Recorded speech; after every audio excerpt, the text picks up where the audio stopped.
Hi, I'm James Gunn, I'm Dean Lorey. and here are some of our favorite references and Easter eggs from episodes 1 and 2 of Creature Commandos.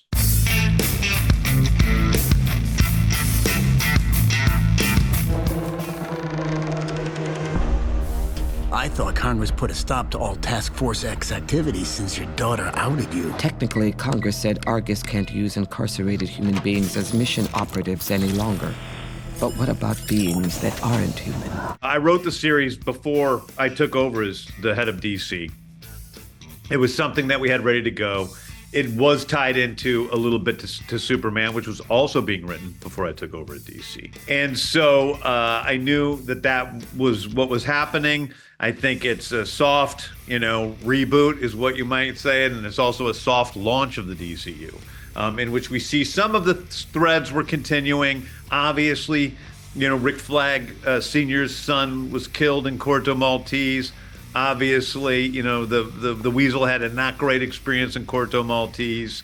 And there's things like that. Peacemaker exists. We see him at some point. But it just seemed to be the most natural and easiest way to deal with a difficult situation. What is that thing? The Weasel. It's one of the few soldiers still alive from Project Starfish in Corto Maltese, so we know it has what it takes to survive. Sorry, I didn't mean to intimate anything about your son, Flag. When he died in Corto Maltese, he died a hero. I mean, Rick Flag is such a fun character. He's a fun character in the comics who's had all sorts of different manifestations over the years. And I think in the DCU, he's a great character. Grillo is an amazing actor, a great guy, a good friend of mine.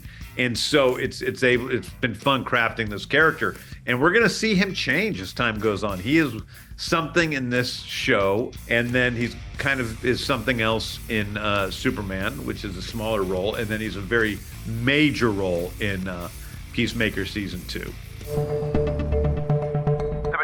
Calling themselves the Sons of Themyscira, violently crossed the border into Bacolistan. The Sons are said to be working at the behest of the rogue Amazonian and reputed sorceress Circe.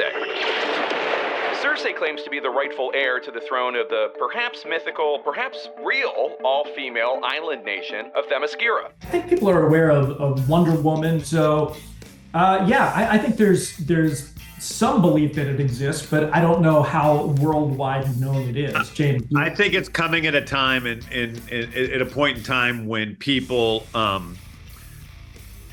heard of Themyscira. Now people are starting to believe that it exists, but still some people don't believe the story of an island of all women. So it's just becoming people are just becoming aware of it. I don't think we've definitely decided for sure who they are, because I don't want to.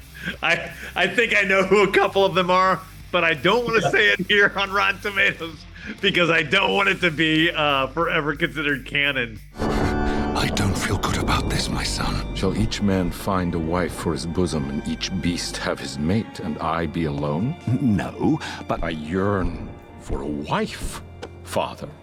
What is it to be human, if not for love? I'm a big fan of the original novel, and Frankenstein in the comics is a bit more of a good guy. Our Frankenstein is not. And I do think that in some ways I really took a lot of stuff from the original novel, even more so than like the Universal horror movies or the Hammer horror movies as inspiration for The Bride of Frankenstein and Frankenstein. I really think it's what Mary Shelley did to this day, basically inventing horror as a very young woman. At a time when, young women were not the most culturally accepted artists, she created horror, and so it's one of the greatest books of all time, in a way, and I'm really glad to have that be a piece of what we're creating. the womb is one's tether to the universe, to the fragile social system of humanity. But your bride, she came from nothing to something in an instant. She has no tether, doesn't know where she is or who we are. She is but a cluster of fear and not knowing. Stop stirring, dear. Please. Everything is fine. These are for you. But